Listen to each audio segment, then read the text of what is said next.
Commissioners, please turn off your cell phones, or at least silence them.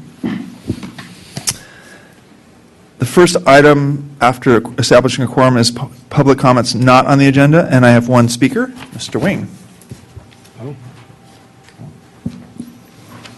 And we'll allow Mr. Wing 3 minutes. David, if you could set the timer.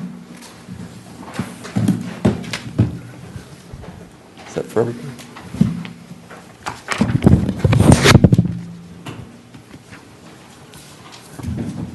There you go. I'm Jim Wing, 11 Milverton Road, and I'm really here tonight to ask you to set a future agenda item to review and work on improvements to the NTMP process. This is something which you heard from Cedric about 2 years ago now, but it was kind of introductory at that time. And there are some things in the procedure that you're looking at that came off the website that really is not working at all. Did you know that most local streets in Los Altos do not qualify for NTMP? Milverton, we had, even this evening, in our peak PM hour, we had 149 cut-through cars. And when you really go by the California Vehicle Code, which staff must, we do not qualify. So this is an issue that should be addressed. Did you know that only a traffic engineer can do a traffic calming design? We residents can only define the problem and to review and either approve or disapprove their designs. That is a very hard concept for we residents to grasp or know. And the procedure needs to somehow teach, what the law says and what can be done. Did you know that the council has not funded this traffic engineer to do these designs for the past couple of years? And also, it's quite possible that some staff members feel that the residents should be paying for that design, not the way the procedure is written. It's only the residents pay for half of the construction, not the design.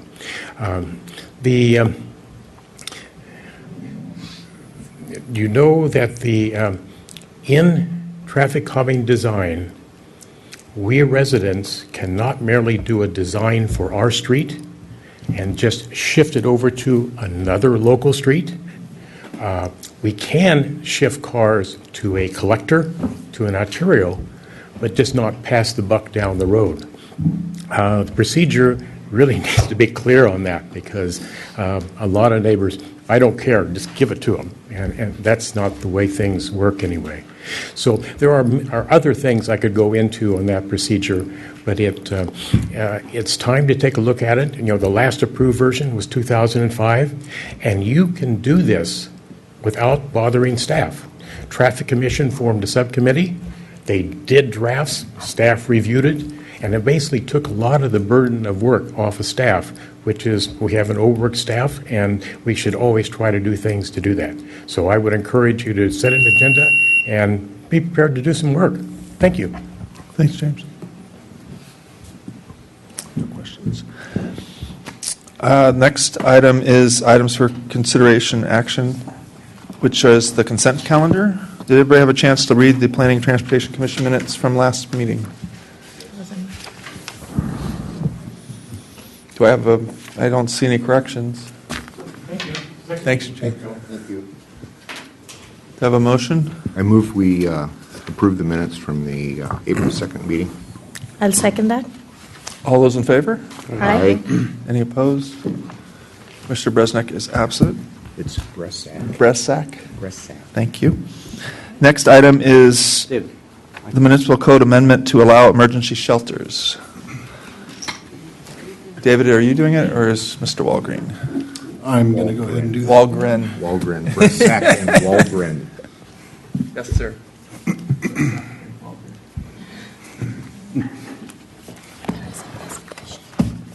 Thank you. David Cornfield, Planning Services Manager. What we've got before you tonight, this is an item regarding emergency shelters. And this comes to you as an implementation of our housing element. This was actually in our prior housing element and in our our soon-to-be adopted housing element. The state law requires that we provide for emergency shelters as a permitted use somewhere in the community. And as a permitted use, this type of housing has to be allowed subject to the same development standards that the zoning district that where we place these. And what we've come up with to implement this is looking at our commercial thoroughfare zoning district as the most appropriate district to locate this type of a use. The commercial thoroughfare district is appropriate because it has full access to public transit. It has a sufficient amount of underdeveloped parcels, and it also allows higher density housing. And so it's met the state requirements to provide a sufficient opportunity to develop emergency shelters in this district. And while we have to permit them as a use, they would be subject to our design review standards, and they would look like any other multiple family building that we have. Now,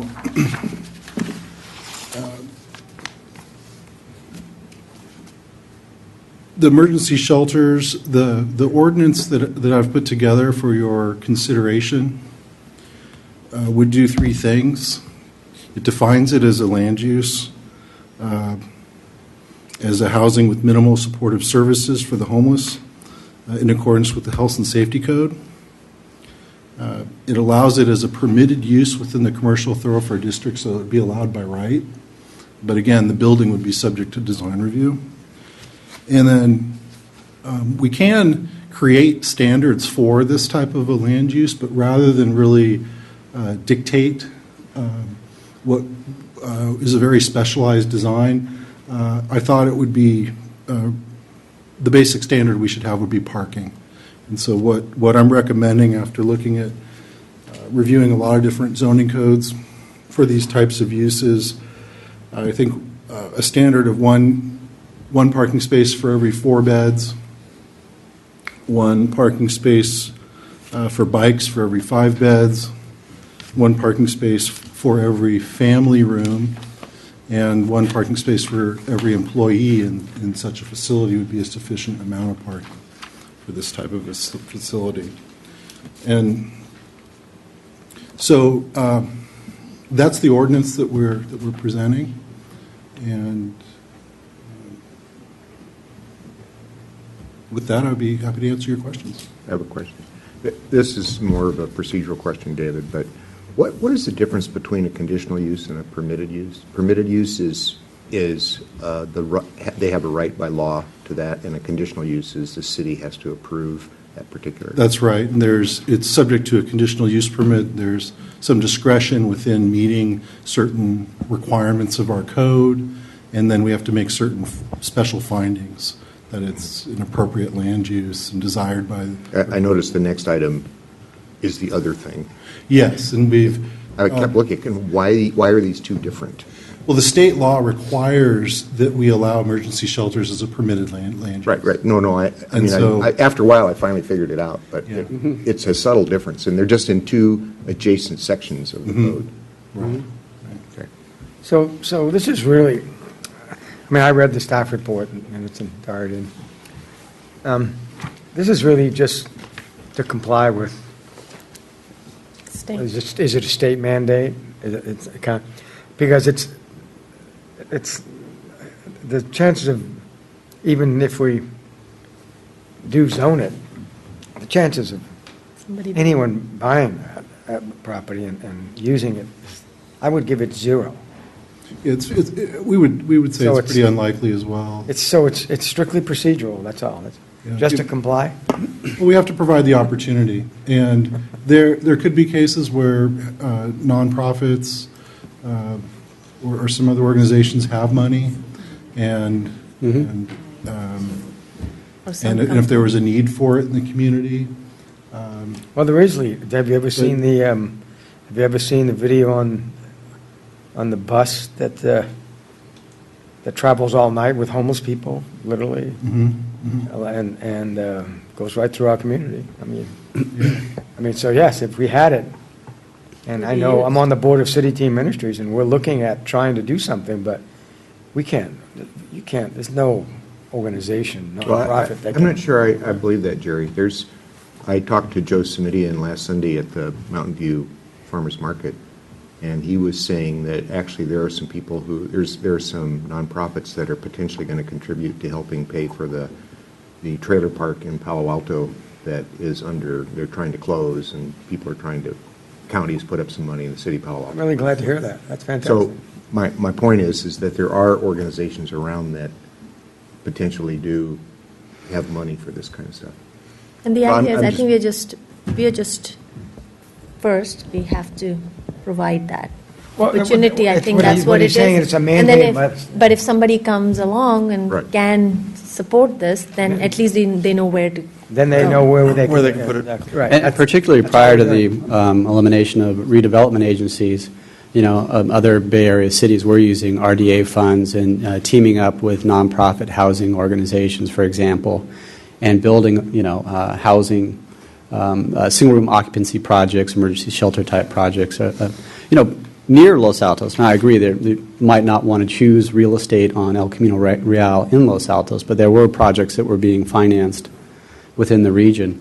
And the other 2 points are, as David mentioned, I think from a design review perspective, if somebody does want to propose one of these buildings, we do have pretty significant design controls in place, and these buildings will look like our other buildings on El Camino Real, and particularly with respect to single-room occupancy. I mean, that would be the same as a studio apartment building. The exterior of the building really will ultimately look the same. And then just one last comment on conditional use permits.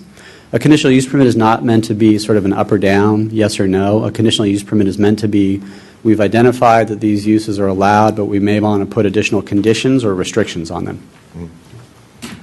Couple questions. I noted that the bills are dated 2006 and 2007. I'm wondering what happened that now this is on our radar.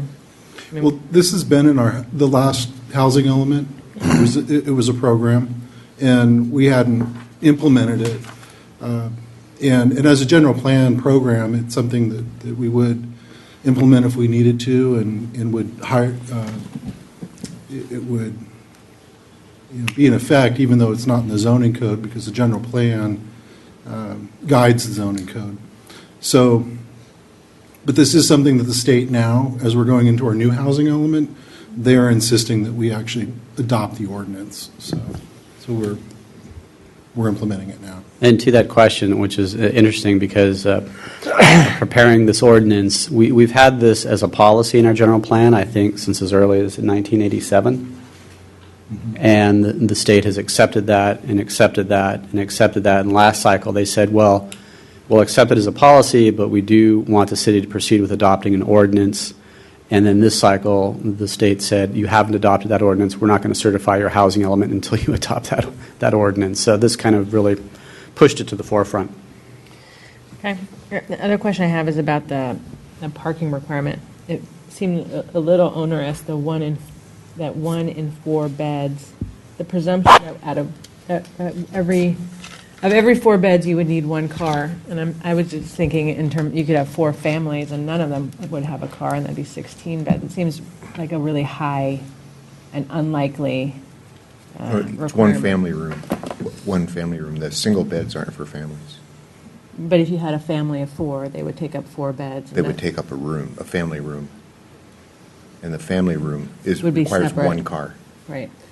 So I guess it wouldn't really change my thought that I wonder if there have been studies, not really a study, but if you just canvassed these shelters, if there are, We have 100 2 cars. I don't know. I don't know what that number is, but The- 1 in 4 seemed high. The lowest parking I saw was in Pasadena, where it was one parking space for every 10 beds. And And then the highest was one space per bed, Wow. so. Now, it's I would quite a think range. someone, whoever, whatever county, whatever city did that is creating a high barrier to entry by putting this onerous parking requirement. Yeah, like if you have a car, then, We have 70 You live in your beds, city car if team, you're and homeless, 0 cars, none. right? But what we're dealing with, the homeless, here, it's a little different situation. but I think I would, I mean, I think we should have the car requirement there, because the homeless situation here is not the same as anywhere else. There might be families who've just lost their jobs and they have a car and they need to park it somewhere. And People also, live in their cars. we also are making it along the El Camino corridor where, yes, this building is meeting all our design guidelines, and in future, if it's no longer a shelter, at least there's parking available if they switched it to anything else. But, I mean, I'll have to go with their recommendation, since I honestly don't know what requirement it should be, but I think we should have some parking. I don't think we should have. I agree, some. I just don't know if 1 in 4 is. Typically, how many the right number. beds would one of these? They range from 10 to 15 beds to 40 to 50, depends on the community and the need. There is a shelter in Mountain View, Yeah. run by Community Services Agency. I think it's a 40-bed unit. So it might have 10 parking spaces. Well, it depends on what their. But there, I mean, This we've is gone there actually to copied. volunteer. I think their highest demand is more foot traffic for food than people occupying the beds. So there's a it's different ballgame there. Do you have a proposal for what to I'm change ready it to make a motion if you want to do that. John, do you have I'm anything to sorry. say? I just want to make sure. No. I think we're there. I mean, All right, I'd like to make a motion that we accept the recommendation by staff for the adoption of municipal code amendment 15 Cal 02 to allow single-room occupancy housing units, subject to their listed findings in the areas that they so indicated. I'll second that. all right. Any other discussion about it?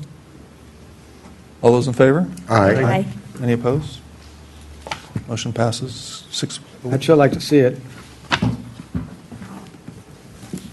Next item is the municipal code amendment to allow single-room occupancy units.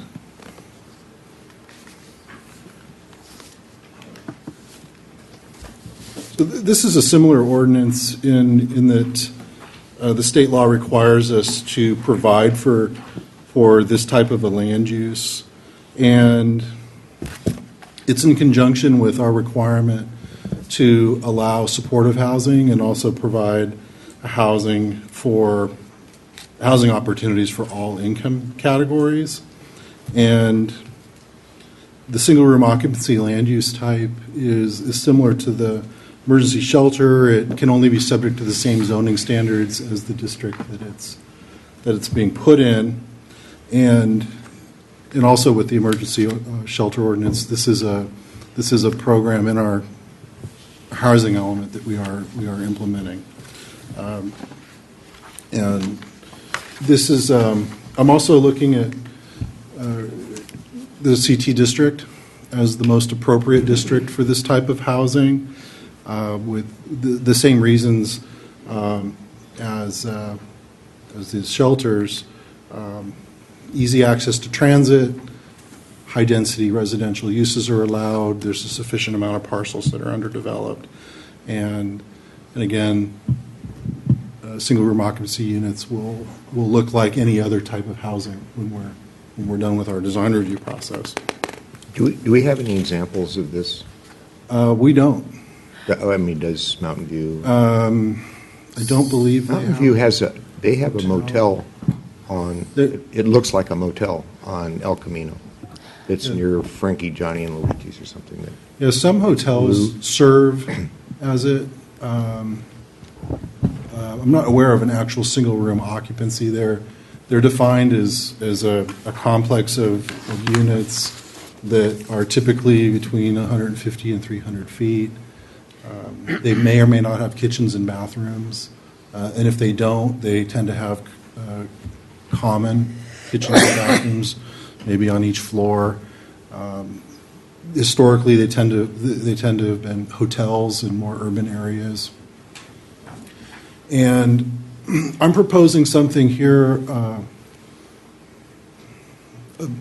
little different in the definition. Part of our housing element talks about providing an opportunity for extremely low-income affordable housing. And so one of the things we're proposing here is, by definition, if somebody develops a single-room occupancy housing project, that if some of those units are earmarked for supportive housing or extremely low-income housing, then they would be exempt from the density limits of the district as an incentive to provide that type of housing.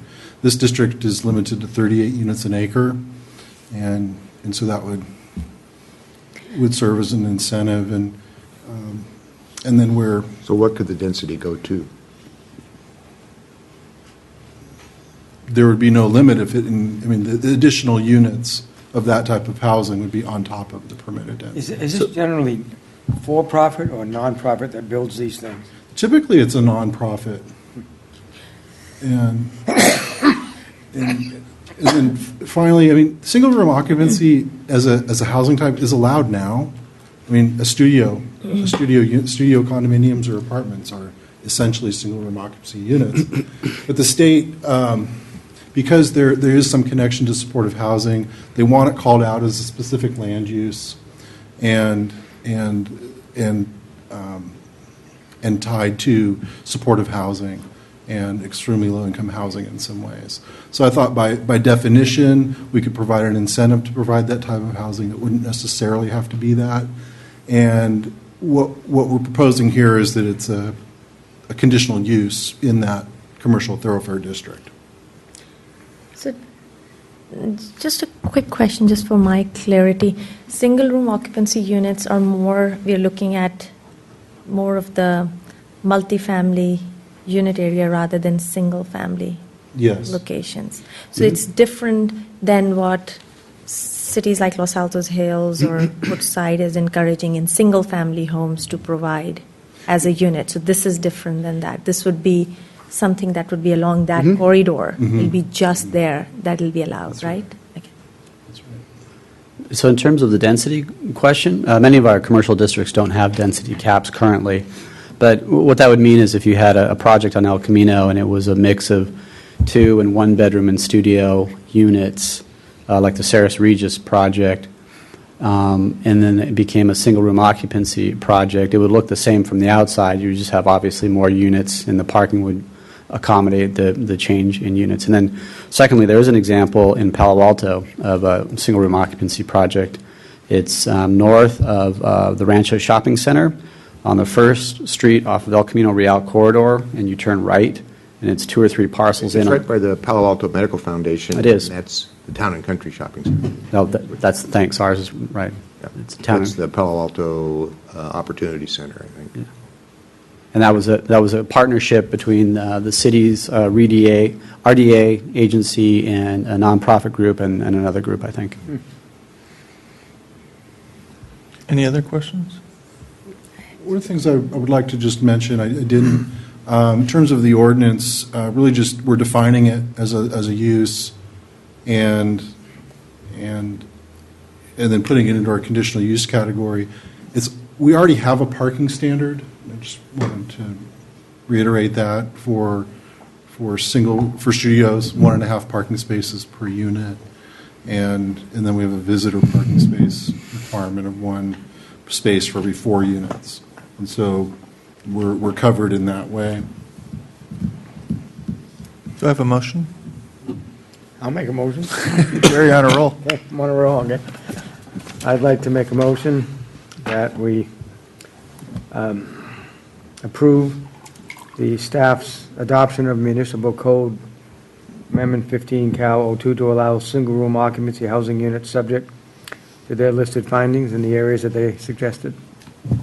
I'll second that. Okay. All those in favor? Aye. Any opposed? Motion carries.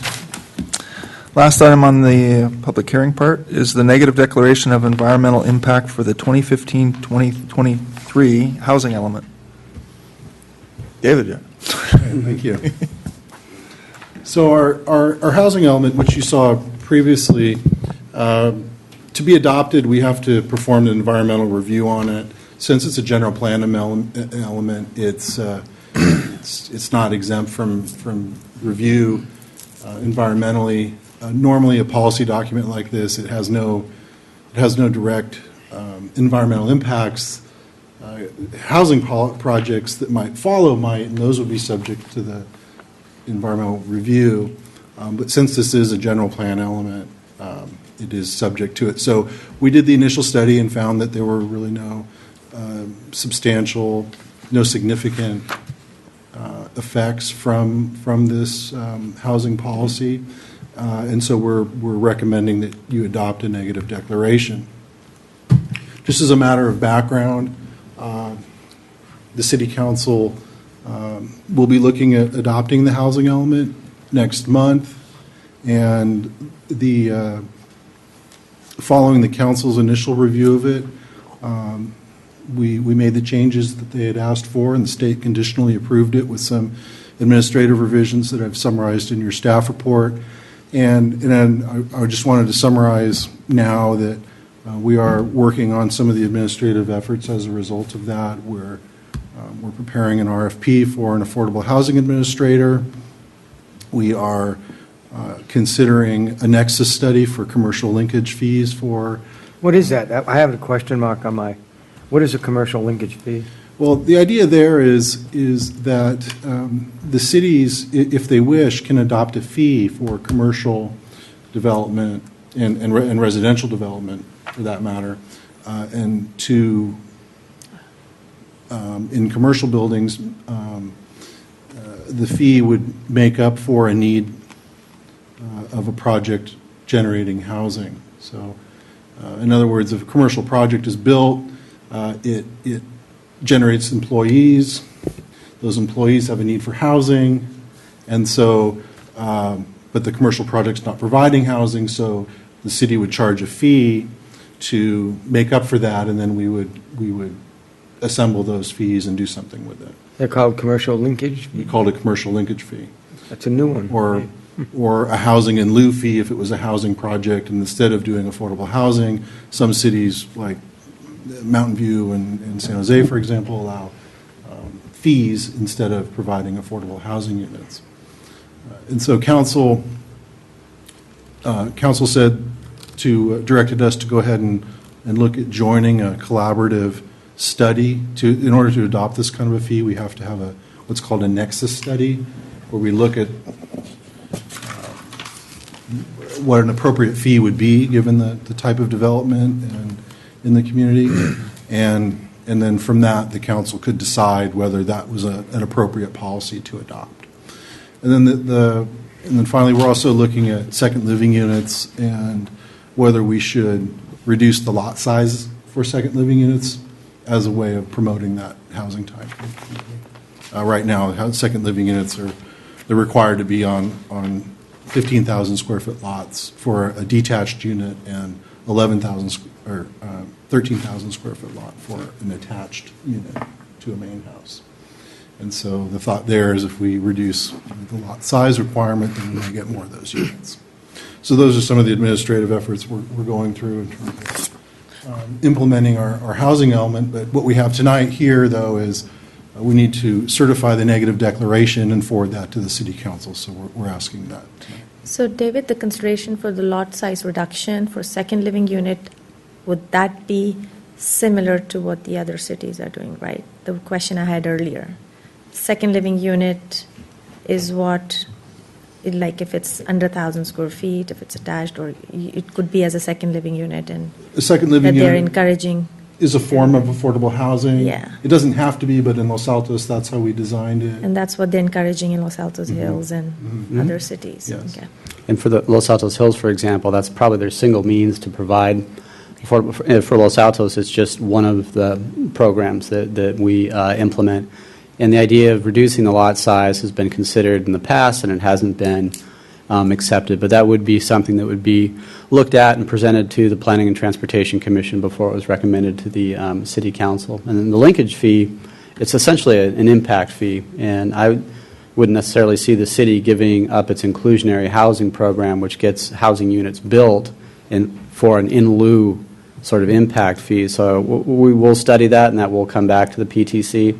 But my expectation is if that is pursued, it will be for commercial projects.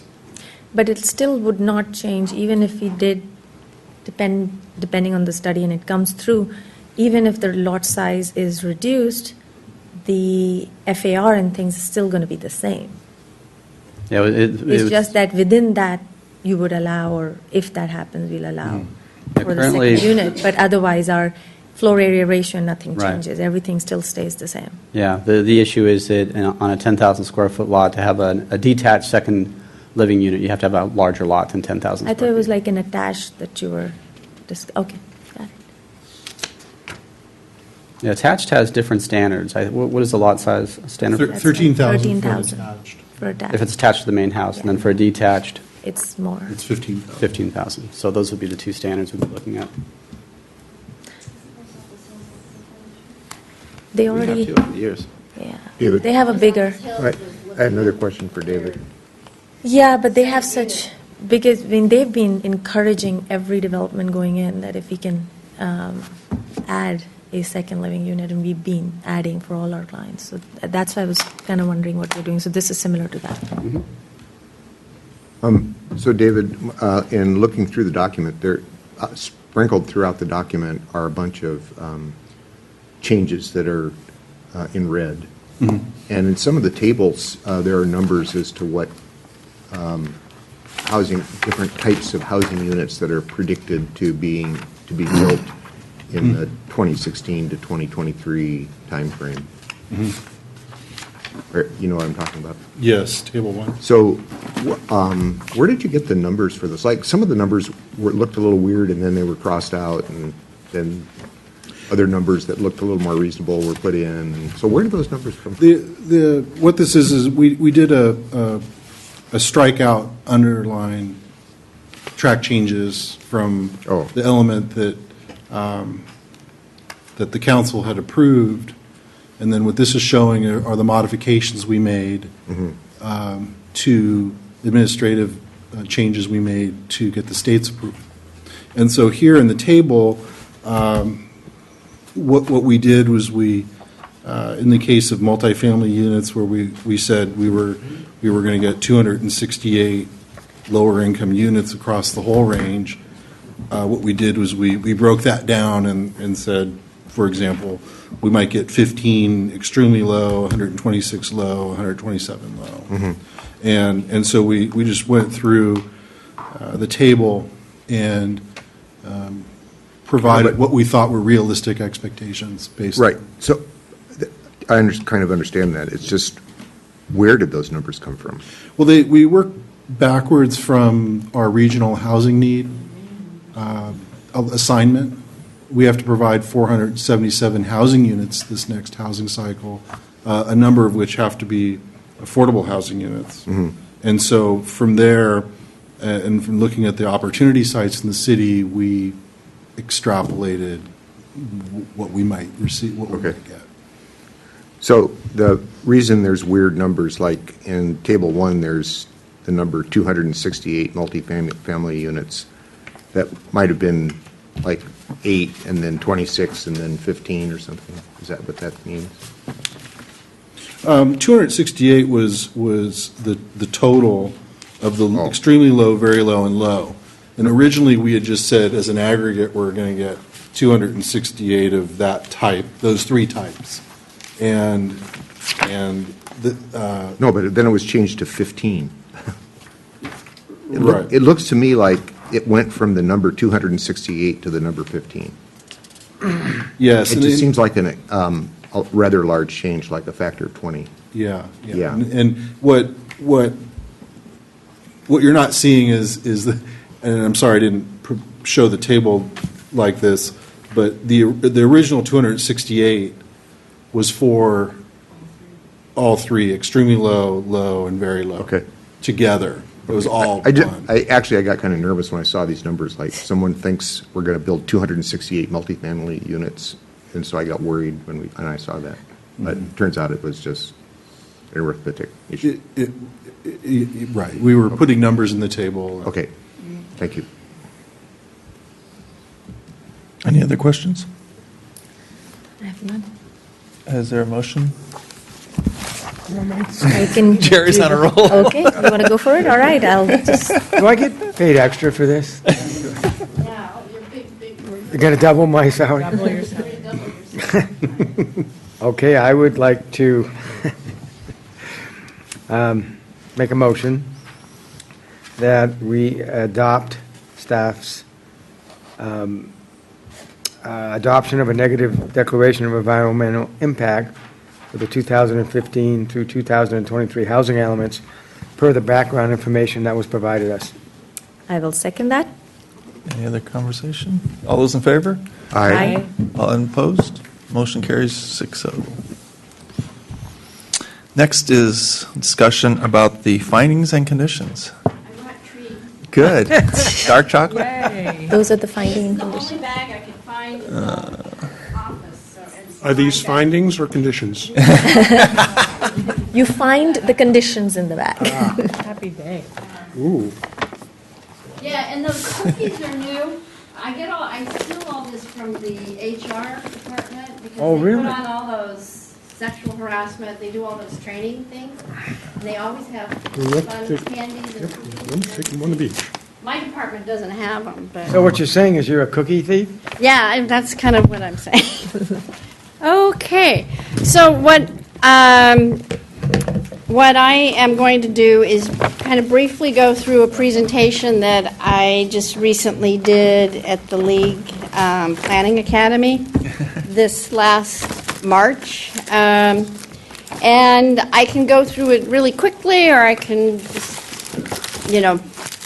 kind of buzz through it, or we can spend more time. So definitely ask questions and go forward, because I'm going to do this kind of less formal than at the league. But so I thought I would I've given this a couple of times now, and I also let the council know that I was going to do this, and now they want me to do it at council, so I could have probably just done it at one joint meeting, but I didn't know they would all jump in and say, oh, we want to see it. So anyway, I'll be doing that. Now, how do I make this They go? probably know you bring chocolate. Yeah. So how do I make this go forward, David? I'm pressing this one? Yes. Oh, there we go. All right, so I'm going to go through conditions, and then I'm going to spend a lot more time on findings. But this is really the role of the developing conditions. And the conditions are usually developed by staff, but that doesn't mean you as a PTC cannot change conditions, modify conditions, and add conditions. So anyway, so what you first need to do is you need to determine neighborhood and community concerns about a project. What I would suggest is, and then your role is to help find solutions, and also staff's roles too. So when you find some concerns or something that the neighbors are complaining about or what you have a concern with, you should identify them, let staff know, let the rest of your commissioners know. And some of them can be environmental concerns, traffic. There might be some legal concerns, which, then I would get involved with. Then there's privacy, noise, just the gamut. And what I would say is make sure you bring them up. If you have concerns, bring them up at the meeting. And you, as a PTC board or commission, try to find a common ground. And I think one of the most recent example was the two-story house and the windows, where they appealed it. They wanted the windows higher, they wanted it lower, and it went up to council, and the windows were going back and forth from being bigger, smaller, higher, lower. And but your role as the planning commission body you usually are the ones that make those determinations, and, you know, they get appealed and people will, you know, have concerns about it. But really, you need to try on the dais, if there are some concerns, find some common ground and see if you can make the project work, and if you can, if you want to. If it doesn't really work, you send it back, you know, and you say that things need to be changed. Okay, I'm trying to make this thing work. Oh, no. Okay. So part of your role is being prepared for the meeting, and I'm saying this just because it's a general requirement. A lot of agencies, I get questions a lot when I speak about how do you get the Planning Commission to be prepared? And I'm saying, well, I don't usually have that problem with the agencies that I represent, but it is common that people don't read their staff report, they come unprepared, and that can be problematic because you can end up having projects that may not be as good as they can be. So your role is be prepared and read the conditions. Read the conditions, and if you have concerns about the size of the trees, the size of the windows, or what kind of fencing, what kind of landscaping that's in the conditions or not in the conditions, you know, bring them up. And ask questions of staff. Share your concerns with your commissioners at the meeting. So then you all can discuss your concerns and maybe, you know, find that common ground. The most important thing about conditions is get them in the record. And that means you don't just discuss them. If you're going to add a condition, delete a condition, modify a condition, make sure, again, that the motion reflects the conditions, because even councils do this all the time. They come back later and say, I know we talked about that palm tree, or I know we talked about that oak tree, and how come it's gone, or I know we wanted to do X or Y, but they talked about it and it didn't get, the condition didn't get modified or it didn't get added. So the one thing that about conditions, my biggest, I guess, recommendation is get it in the motion, and if need be, have the maker of the motion restate it. So when you're in doubt, ask for, you know, clarification on the motion. And lastly, the thing about conditions, they are the final approval of the project. The conditions show what needs to be built, how it needs to be built, and you sort of, you know, I've referred to it as if we all got hit by a bus tonight, the project got approved with these conditions, you would know how it should be built, what are those conditions, because years later we still go back and look at the conditions, and when something comes up and say, oh, you know, was that condition met or not? So, you know, conditions are very important. One thing that you need to know about with conditions is that they are conditions. They're not mitigation measures. So if you have a water runoff problem, don't say we're going to mitigate that. I mean, mitigation is true. You are going to mitigate that. But when you start calling something that's a condition a mitigation measure, it can inadvertently sort of trigger CEQA or environmental concerns. And you know, conditions do mitigate privacy concerns. They mitigate maybe bulk and mass by putting up trees and screening, but they're not true environmental mitigations. So I get a little nervous when people start talking about conditions as mitigation measures, and especially if a project is exempt under CEQA, you cannot mitigate anything with an exemption. So when you start using that word, mitigate the stormwater or mitigate this or that, it can make a bad record that someone would say, oh, well, you shouldn't have done an exemption because you're adding mitigation measures. And I actually had to litigate that once, and so I was cringing the whole time during the hearing when people, even in the audience or people on the dais, were saying, oh, well, we are mitigating this stormwater problem. And when I got up to speak, I was like, we are not mitigating anything. You be clear, we're only adding conditions for the stormwater runoff. So anyway, so my little thing is not working. How come? Oh, there, okay. So findings, the fundamental concept are findings, that they are really the explanation of how and why you approved a project or you denied a project. And there is a case that is the classic case for finding, and it's called the Topanga case. So a lot of times planners, land use attorneys, they refer to them as Topanga findings. But what that case said is the findings are necessary because they bridge the analytical gap between the evidence presented and the city's ultimate decision. So, and that means the ultimate decision either to approve or deny a project. You have the power to approve or make recommendations for approval, make recommendations for denying. For variances and use permits, you are the deciding body, except in certain circumstances when the project still has to go up to council. But it really it shows why you approved it, why you denied it, and really the basis. And there's a real important factor about findings. When you make findings, and they're only recommendations, but when you make findings and it's going up to the council, it really helps council understand why you wanted to approve something or why you wanted to deny something. And that is, I think that's really critical.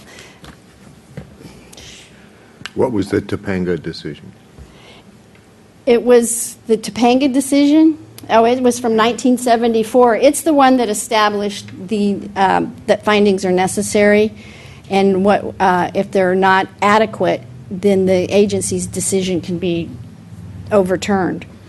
So, and I forget, it's versus the County of LA. I forget the actual. Well, I know where Topanga Canyon is. Yeah, I may go up down there. Yeah, so, and I think it was because they denied a project and they did not make the findings, or the evidence in the record didn't support the findings, and so the court went into that. But I haven't read Topanga in a long time. Okay, so certain laws require findings that must be made before the Planning Commission or City Council can take action. Findings must be made for CEQA, and especially CEQA when the council is doing a statement of overriding considerations. I think we've only, and James, you can help me out here. I think have we ever done a statement of override? Maybe once. I think once. Was it Pilgrim Haven? It was Pilgrim Haven. And findings are required for variances, use permits, and for the denial of a tentative map. You can make recommendations for approval of tentative maps, but if you're going to deny them, there's statutory findings that you must make for a denial of a map. And, it doesn't meet the general plan, the zoning, the density is not appropriate for the parcel size and certain other findings. So, I have a question. yeah. Are findings required when staff makes decisions, or is it just when it comes before the commission? It's when it comes before you, but usually the findings are contained in the staff reports, and I'm not sure, findings for what something. Like a decision that doesn't rise to the level of planning commission, but is Yeah. made at the staff level.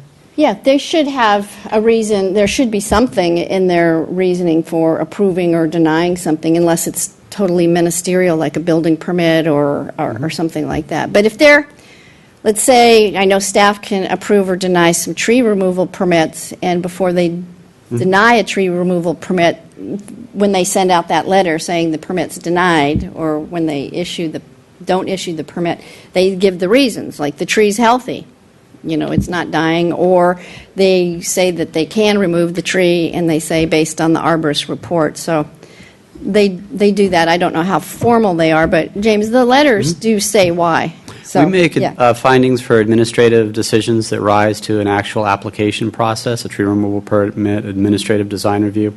But for an over-the-counter approval, it has to meet the purpose statements or the findings in the actual code section, but you don't write out those findings. You just, you find that you approve the project. But for any formal application process, we do make findings. Yeah. So, so findings in the Planning Commission and the Council's jurisdiction, they're always required in quasi-judicial capacity. And again, those are individual permits such as variance, use permits, design review.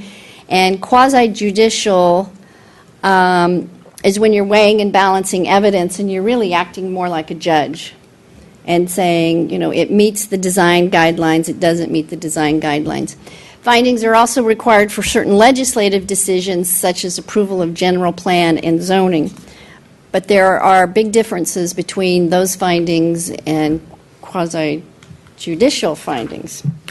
And I'll get into that in a little bit. But the importance of the findings, courts look at the findings to determine the underlying basis or rationale for the city's action. And typically, staff reports include a proposed set of findings to support the staff's recommendation. And there are times where the Planning Commission may not adopt the recommended position requiring new findings, or if the Planning Commission adopts the staff's position, then the proposed findings may not reflect the entire record.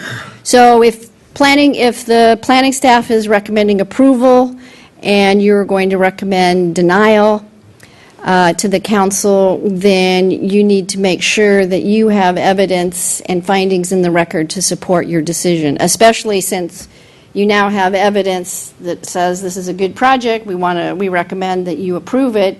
You're saying, no, we don't like this project, and so you need to make certain findings. And also, if there's additional evidence that's been presented that helps you make those findings, you need to refer to that evidence in your discussion, so it will be in the record. I have a question. This is something, sometimes, when we are doing these trainings, everything becomes crystal clear and we kind of remember it. As the months go by, I'll be honest, we forget. So my question is this something that staff would, like if we are making a decision, just like the example you gave, would staff kind of prompt us that, guys, yes, you're denying it, we were saying support it, please make sure that you connect back to the findings, because, I'm looking at all of us here, honestly, I think we kind of forget that. Yeah. And that, talk about staff design can, and stuff, staff but can we do don't- that, or if I'm here, I'll do it. I know I'm not it. saying that we'll just depend thoroughly on them and we're putting our burden on their shoulders, but I'm just being realistic that we kind of forget in the heat and the moment, and we are just Yeah. getting into the projects, and they've done all the hard work, but it's just a reminder. Yeah, so, and the findings also relate back to the conditions. The findings are going to say why you added new conditions, why you deleted conditions, why did you do that? So they really do explain the rationale of why you made your decision. I have a question. Yeah. I'm coming up blank. I'm trying to think of any decisions that we make that don't include findings. It seems to me like that everything we approve, there are Findings. findings. Everything, right? Everything. So, We were talking more on, like, if staff has said these are the findings, and well, they're backing up. generally what we approve, in fact, we did it 3 times today on the findings of, Yeah. of the But staff. I'm saying that if we are saying no, We're not with approving. their, whatever they're recommending, that we should then, rather than just saying that, oh, well, we didn't like this or that, we have to just focus on the finding, that because they are supporting a finding Right. and we are denying it. And that's what Or I'm vice saying. versa. I'm saying that virtually everything we approve or disapprove has findings. It does, but I personally, I'm speaking for myself, I don't think I relate back to finding this is what I. Actually, if you listen to Phoebe, Phoebe's the best at this of anyone I've seen. When she's suggesting that we deny something or change something, she will actually modify a finding and say, and the reason is we do not find that this meets such and such a condition. Yeah. Yeah. So all the, We don't. I think what Jolie is trying to say is that the findings are just a formal way of explaining why you decided either for or against. And they need to have it in the record in a To make the formal records way. clear, I So agree. someone 10 years from now can go back and say, oh, I see what they did. And I totally agree with that. I'm just being realistic, and sometimes I forget. So, Yeah. Right. So findings, if you usually are making a finding about an impact on a project or it meeting the code, so, the project, is, it meets the design guidelines, you can refer to the statute, the regulation, or ordinance, and then you describe how and why the project impact or the project's project, it meets or fails the requirements included in the statute, regulation, and ordinance. So that's kind of a technical way to say you always need to answer the question because or answer the question why or how. Like the project meets the general plan design guidelines because it promotes residential neighborhood character and the design elements in general plan policy 1.20 or something like that. It meets the design guidelines because the roof line has been set back and it's articulated and things like that. Or if you want to deny it, you can say we're recommending denial because the roof line hasn't been set back, the building isn't articulated, and it isn't really meeting our design guidelines, and because of that, it's too massive, it's too bulky, and there's our reason for That's the kind wanting. of stuff that Phoebe does. She Yeah. does that really well. Yeah. So, and again, there's a lot of,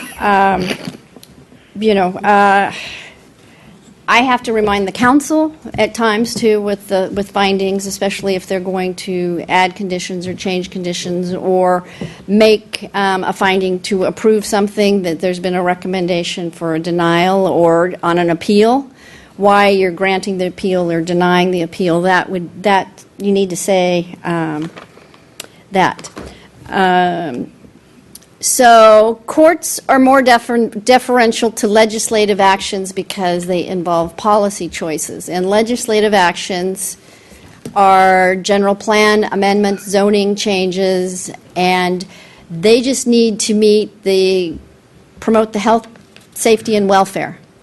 And courts will only look at if the decision was not arbitrary, capricious, entirely lacking evidentiary support, or you denied the applicant due process for their zone change.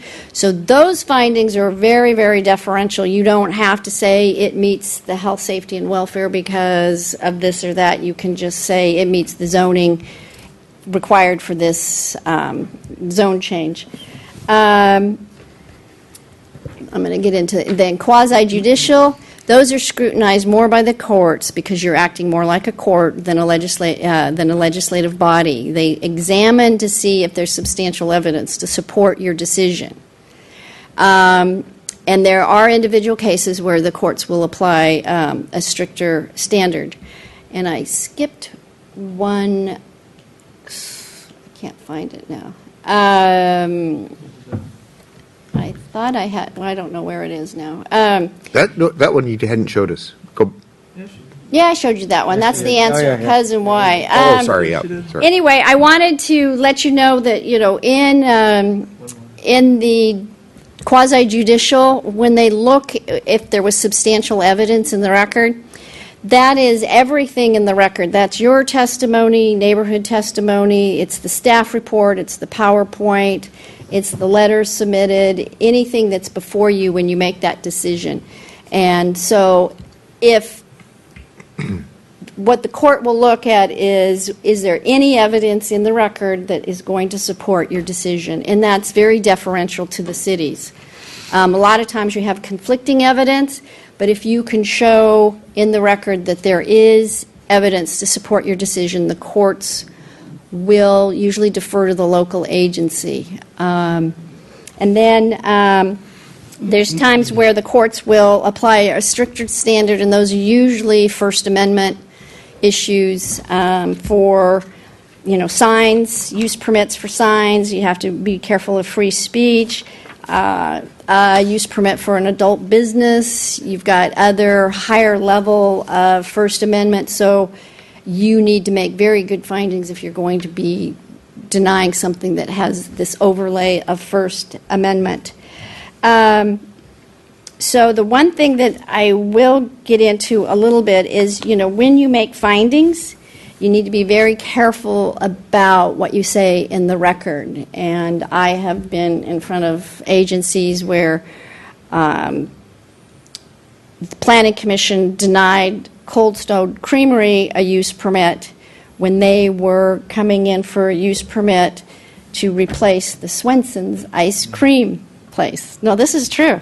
But somehow they were trying to make these findings that somehow Swenson's met the general plan and Cold Stone Creamery didn't. And it was, and they were, the more they talked about it, the worse it was. But anyway, that action got appealed up to the council, and the council was just ready to approve it. They didn't even really want to hear. It was like, this record is so bad. And it was like, they were like, I can't believe the Planning Commission really said that. So, findings are good, but findings also need to be real, and they need to be justified by evidence in the record.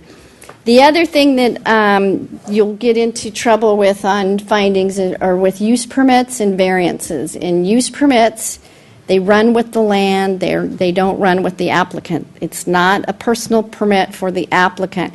It's a use for the land. Like we renewed the use permit for the little sweet shop, a long time ago. Mm-hmm. And everybody was getting into the owners, and this is going to be such a great use, and they're such nice people. And I had to actually say, again, it runs with the land. They're only selling cookies and apples, and but they're running a retail business. They could move out, and someone could come in and start selling cigarettes or something, I mean, we can't, it doesn't go with the applicant. Which actually happened. Oh, really? Oh, yeah. They moved out? I think they sold porn. No, I'm serious. It was, for a while there, it was a really bad place. In the sweet shop? Well, it wasn't the sweet shop then. Yeah. That building has been there, used for that purpose for a long time. Yeah, it was, and they reestablished the use permit for that. But, I was trying to get everybody focused on the use, not how great these people are, and that, the other thing is for variances, if you have variances that are granted for the size of a sign, and everybody's getting a bigger and bigger sign because everybody else is getting a big sign, and everybody else is getting these variances granted, that is a sure sign you need to go back and look at your code. Because if you grant too many variances, there's something wrong with that code that you shouldn't have to be granting variances. And for granting variances, it is strictly for the property that's before you. The size, shape, location, topography is causing an undue hardship for that property. You don't say, well, the neighbor got a variance, so I get a variance. I mean, so many times I hear that. Or if we grant this variance, are we going to have to grant more of them? And it's not precedent for any other variances. You should just look at that property. And just like any design and any project, you look at that project, the evidence in front of you, how it meets the code, how it meets the design guidelines, and you do it on a case-by-case basis. And because one two-story house got approved, down the block, a two-story house may not get approved if you make the right findings because there's something different. And just because one got approved, this one doesn't. So you can't use different projects as precedent like that. And that's a real hard concept for many people to understand. The other thing about variances, and I think variances and use permits are the ones where the findings can really get crazy. I've had people want to approve a variance for a fence because it was such an attractive wrought iron fence. And I was, no. It needs to be 3 feet. They want 4 feet, and it's how tall it is, not how pretty it is, or anything like that. So, but sometimes people get kind of wrapped up in it, and more about the applicant and more about do they like it or not. And a variance and a use permit, you really need to make sure, you want to make sure this use is compatible with the neighborhood, or the variance, you want to make sure you can make those findings. So that is my presentation, and do you have any questions? Any questions? I've asked the one, that one. Nope. Thank you. Okay, Next thanks. Thank you. Next item is the commissioner's report and comments. I believe, Jerry, you went to the last meeting. There was not one thing on the agenda. You talking about the city council? There was not one thing on the agenda that in any way related to what we're doing here. I did have a question, because there was an item about the Third Street tree, and the way that it was dealt with was that, because we had talked about it, and staff recognized that it really needed to have the city council. So I just want to know, is that a precedent that now, anytime the council's approved a project and the findings and the conditions, that the council will then take on those items that need to be clarified? Or?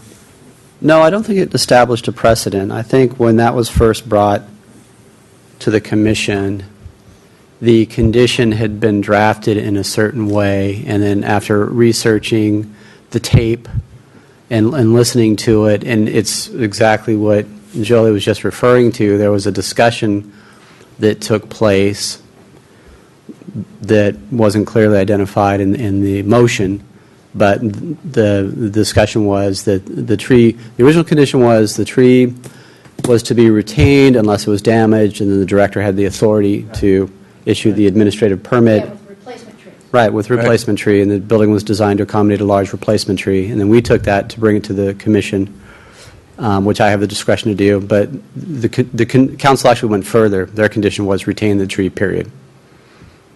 Okay. So that's what we were working off of. Okay. I have no agenda, but just an observation, and it just felt so good that I thought I should share it and see if, I think most of us do this, but I don't know, since we just went and met for 2 projects with 2 cities. I don't know if I can take names or not, but it was such a wonderful experience, not just for us, but for the clients.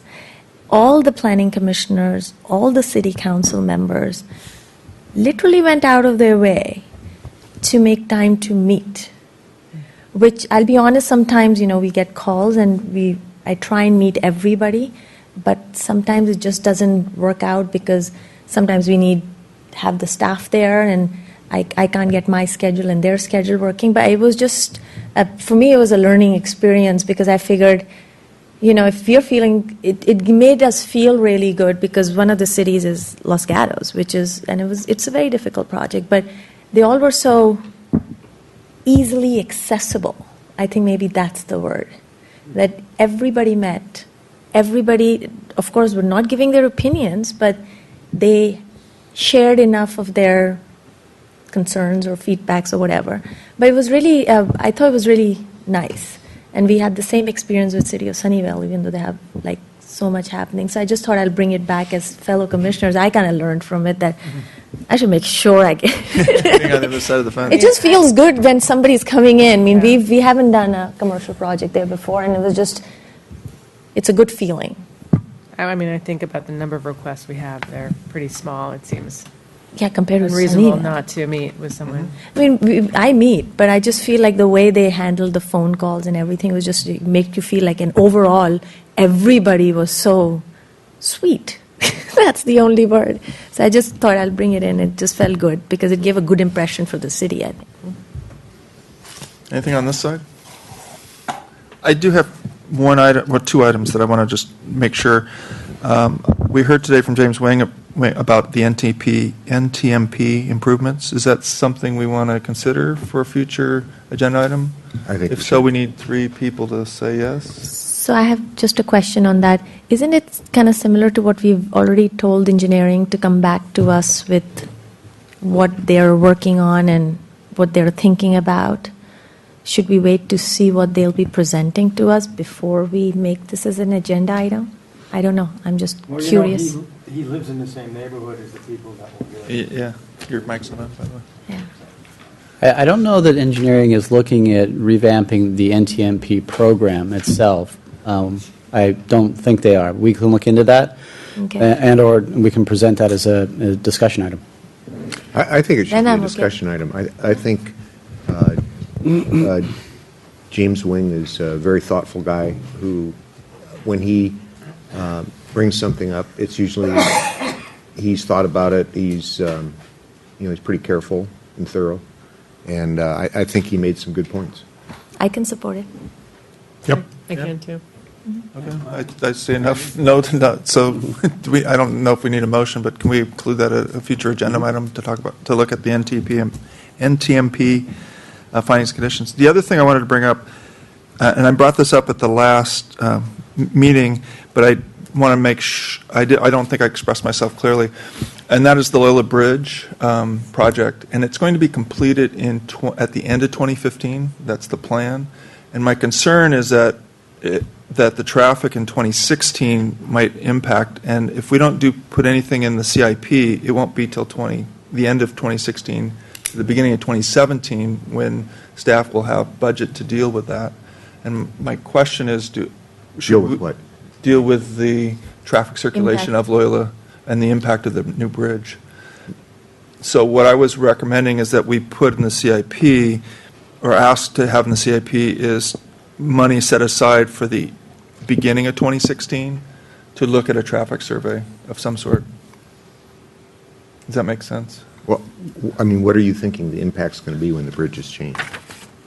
I don't know. But the past study was done in 2010, and I'm just concerned that with the new bridge with 4 lanes, with A Street being 2 ways, with now trying to accommodate bike traffic, that there might be some implications to that, and it would be good that, at least in the CIP, there's money if Cedric or somebody wants to go do a study, we've set aside it and made the recommendation to have it there.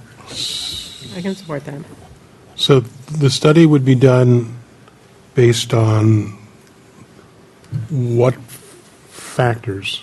I mean, The completion of the bridge. gets completed, and then there's money for traffic study? Correct. So I think Mike is saying just have it there in case Anticipate it looks could be like problematic. there is an issue once the bridge is done. Then Exactly. there is something to tap into, right? Exactly. Otherwise, You're we not gotta- saying that we have to have the study right away. It's just No. that if it looks like it's becoming an issue, at least it's And something. I'm just trying to understand what triggers, I'm not agreeing or disagreeing that it shouldn't be in the CIP. I'm trying to understand What would trigger it? what triggers the fact, do we sit around and say, oh gee, I had a problem, and therefore that's what triggers it? Is this So driven the by staff, by council? First thing is we have to get it on the agenda to have a conversation about it. Okay. And that's all I'm asking, is that we could put it on the next Agenda agenda to to talk about the discuss. CIP and Loyola Corners so that we can come to consensus, yay or nay. Okay. But until that happens, Okay. Is there time still No. It's to get it a little bit included? late, but that's- is that, James, is there time to deal with the CIP in 2 weeks? If we came up and made a recommendation to, I think that singular recommendation will be coming in a little late, but not too late. So I think we can agendize that for our next meeting. okay. Is there support for that? Yeah, Yeah. Okay, I think it's reasonable. okay. Is there anything else anybody like to share? Seeing none, I'll now close the meeting at 8:15, Hey, Good job. nice. 8:13.